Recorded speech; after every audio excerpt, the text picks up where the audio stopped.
Hi guys, welcome to my channel. So ఇవాళ మేము చేయబోతున్నాం క్రాబ్ రోస్ట్ కర్రీ. ప్రాసెస్ ఒకరు చూడాలంటే let's follow my channel. So ఇలాగ కొంచెం షాలో ఫ్రైస్ ఒక 7 to 15 minutes వరకు మేము ఫ్రై చేద్దాం. సో మ్యారినేషన్ ప్రాసెస్ నేను ముందు చేశాను. కడిగిన క్రాబ్ లోనే మేము జింజర్ గార్లిక్ పేస్ట్ పెట్టేసి కొంచెం మసాలా వేసేద్దాం. సో ఇది ఏంటంటే నేను స్పైసెస్ కొంచెం తక్కువ వేసాను, ఎందుకంటే క్రాబ్ ఫ్లేవర్ అనేది రావాలంటే స్పైసెస్ చాలా తక్కువనే వేసుకోవాలి.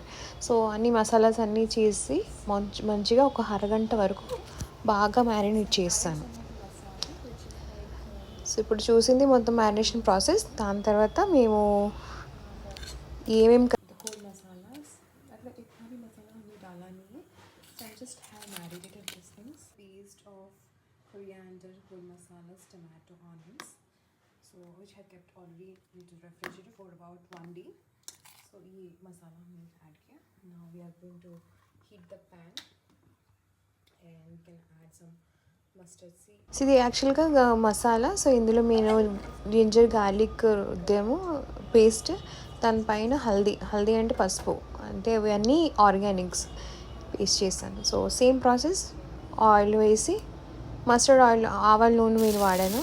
ఆవాల నూనె వాడితే ఏంటంటే కొంచెం కొలెస్ట్రాల్ కూడా తగ్గుతుంది. నాన్ వెజ్కి ఆవాల నూనె మంచిదని అంటారు, ఎక్కువ ఫ్యాట్ కూడా ఉండదు. ఎందుకంటే ఫ్రీడమ్ ఆయిల్ కానీ సన్ఫ్లవర్ ఆయిల్ కానీ ఏదైనా బయట ఆయిల్స్, సీడ్ ఆయిల్ అయితే కొంచెం నేను హెల్త్ ఇష్యూస్ వస్తాయి కాబట్టి నేను కొంచెం ప్రికాషన్స్ చేస్తాను.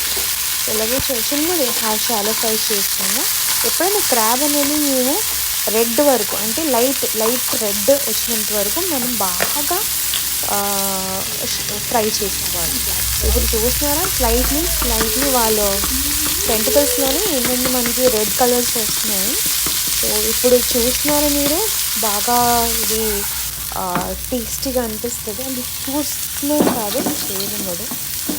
సో ఇప్పుడు నేను బ్లాక్ సాల్ట్ వేస్తాను. సాల్ట్ ఆల్రెడీ కొద్దిగా వేసాను. బ్లాక్ సాల్ట్ వేస్తే దెన్ టేస్ట్ ఇంకా ఎన్హాన్స్ అవుతుంది.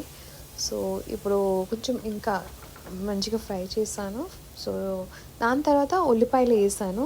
చిన్న తురిమేసి ఉల్లిపాయలు కానీ ఏదైనా గ్రేటెడ్ చేసి ఉల్లిపాయలు కానీ వేసుకుంటాం.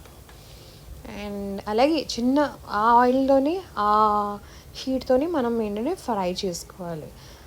మరీ అంత మాడిపోకూడదు, మరీ అంత మనం ఆనియన్స్ని డీప్గా చేయాల్సిన అవసరం లేదు, డీప్గా ఫ్రై చేయాల్సిన అవసరం, జస్ట్ షాలో టాస్ చేస్తూనే ఉండాలి. సో దాని తర్వాత దిస్ ఇస్ చిల్లీ పౌడర్ వేసుకుంటాం, గరం మసాలా వేస్తాము, పసుపు కొద్దిగా,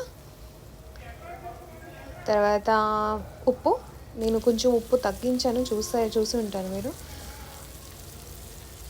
తర్వాత వచ్చేది చాట్ మసాలా. యాక్చువల్గా ఇది పెప్పర్ కూడా వేసుకోవచ్చు, నేను దాని తర్వాత పెప్పర్ కూడా వేసాను. అండ్ కొంచెం ఆయిల్, ఎందుకంటే ఇప్పుడు మేము మసాలా వేసాం కాబట్టి ఆ మసాలా మాడిపోకుండా ఉండాలి అని మనం కొంచెం ఆయిల్ వేసాం. తర్వాత tomato sauce and soya sauce కూడా మీరు వేసుకోవాలి దీని తర్వాత. సో నేను ప్యాన్ నుంచి కొంచెం కింద దించాను, ఎందుకంటే అది మిక్స్ అవ్వాలి అని. ఇవి అంతా టాస్లోనే అవుతుంది, మీరు ఏది మిక్స్ చేయాల్సిన అవసరం లేదు. And then plating. సో నేను ప్లేటర్ తీసుకున్నాను, ప్లాటర్ తీసుకున్నాను. ప్లాటర్లోనే చైనీస్ క్యాబేజ్ తీసుకున్నాను. అది ఏంటంటే మీరు చాలా బాగుంటుంది తినడానికి. So let's give it try, బాగుంటుంది. సో ఇలాగే నేను మంచిగా క్లీనరీ ఆర్ట్ కింద పెట్టుకున్నా. దాని తర్వాత the real spices crab curry అన్నది రెడీగా ఉండదు. క్రాబ్ కర్రీ కాదు, ఇట్స్ క్రాబ్ ఫ్రై అన్నమాట. సో ఇది జస్ట్ స్టార్టర్, చాలా బాగుంది తినడానికి. మీరు కూడా జస్ట్ ట్రై చేయండి. చూడ్డానికి ఎంత బాగుందో తినడానికి కూడా అంతే బాగుంటుంది. సో నేను కొంచెం స్పైసీ తగ్గించాను, ఎందుకంటే నాకు అనిపించింది అంత స్పైసెస్ తినాలని అవసరం లేదని. సో నేను కొంచెం తగ్గించాను. Then you can use some mayonnaise and have a try. So ఇలాగే నా ఛానల్స్ మీరు కానీ బాగా నచ్చింది, ఇంట్రెస్టింగ్ అనిపిస్తే లైక్, షేర్ అండ్ కమెంట్ చేయండి. And do please subscribe. Thank you so much for watching my channel. Bye bye. Have a nice day.